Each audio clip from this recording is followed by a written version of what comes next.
Nimeona klipu yao moja. Wameongea jana tu. Leo wameongea leo. Wazee wao wanadai tunawakimbia, tunawaogopa. Na wanasema eti sisi tuliwakimbia juzi baada ya kuona tunafungwa goli 7 sijui 8. Au yule mzee namsikitikia. Niwaambie tu kwamba kwanza amesema kama ni wanaume kweli twende kesho KMC. Kwani tunaenda kupigana kule? Mheshimiwa diwani wa Ilala, ndugu yetu Sadiki Mji, Mheshimiwa diwani wa Gerezani, mama yetu iliyoko kule, mwenyekiti wa serikali ya mtaa hapa tulipo, mratibu wa kanda ya Ilala, mwenyekiti wa tawi la Gerezani, katibu wa ulinzi, viongozi mbalimbali mlioko hapa, asalamu alaykum. Leo sio siku ya kuongea sisi zaidi. Leo ataongea mgeni rasmi. Lakini kabla sijamkaribisha mgeni rasmi, na mimi nipende kulipongeza tawi la Gerezani kwa kazi kubwa mnayoifanya kwa ajili ya Young Africans. Kama mlivyosema, si mara ya kwanza, na mimi pia si mara ya kwanza kuja hapa kwenu. Niwapongeze kwa hilo, na mimi tuendelea kushirikiana. Lakini pia haya ni mafanikio ya uongozi wa tawi la Gerezani pamoja na wanachama wao. Mheshimiwa, Gerezani, hili tawi la Gerezani, watoto wa mjini hawa, ni miongoni mwa matawi 13 ya wilaya ya Ilala ambayo yamekidhi vigezo vya kuwa matawi halali ya Yanga.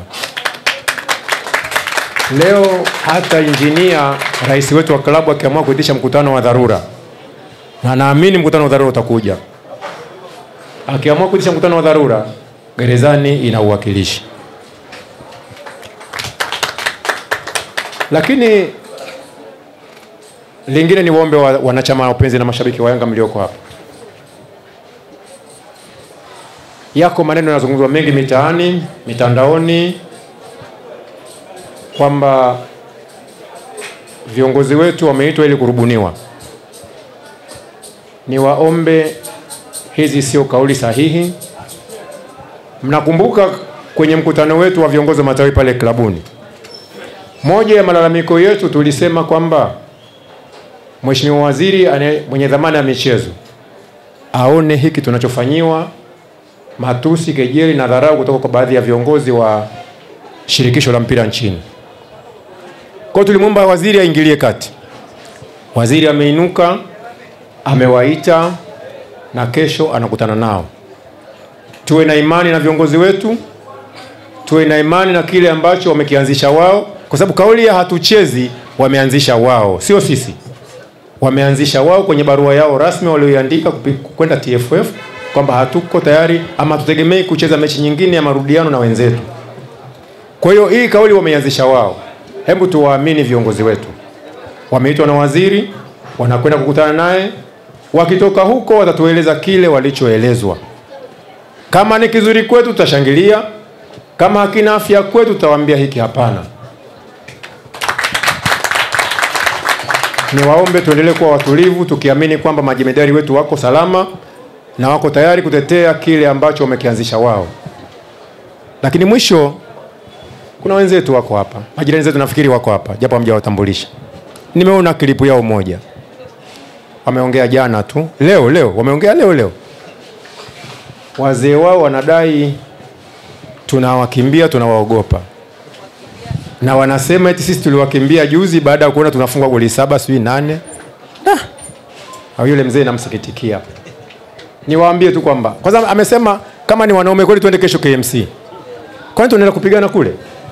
Kama Yanga ni wanaume kweli waje kesho KMC.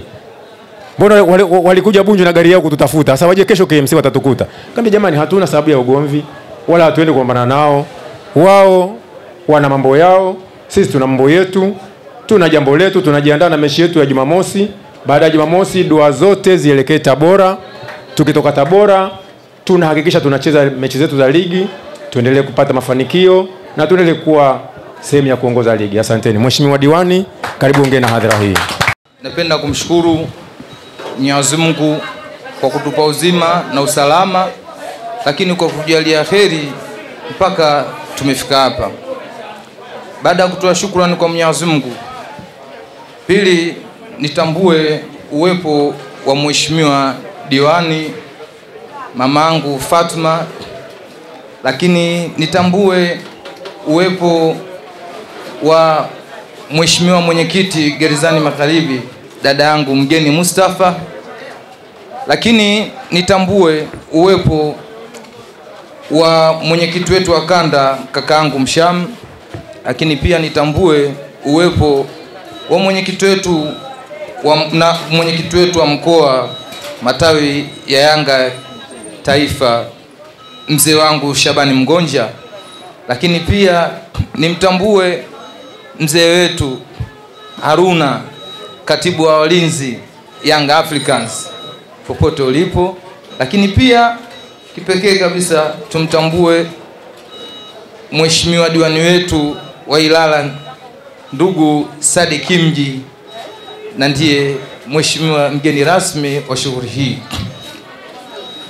Naam, baada ya kuwatambua viongozi wangu hao wote, meza kuu itifaki imezingatiwa, lakini pia nawatambue ndugu zangu wanachama wote na washikadau, mashabiki, ndugu zetu mbalimbali mliohudhuria katika hafla hii. Niseme karibuni sana na Mungu awabariki. Mimi baada ya kusema hayo, niseme tu tunatoa shukrani sana na za dhati kwa ndugu zetu wote mliohudhuria katika hafla hii tuliofanya ndugu zenu wana tawi la Yanga Gerezani Kariakoo, na hii huwa tunaifanya mara kwa mara katika kurudisha kwa jamii yetu kama ilivyo kawaida ya taratibu kwa jinsi zinavyofanyika kwa klabu yetu Young Africans wakiongozwa na Mheshimiwa Rais Engineer Harris na kamati yake na kamati yetu tendaji pamoja na viongozi wote wanaomzunguka kwa ujumla.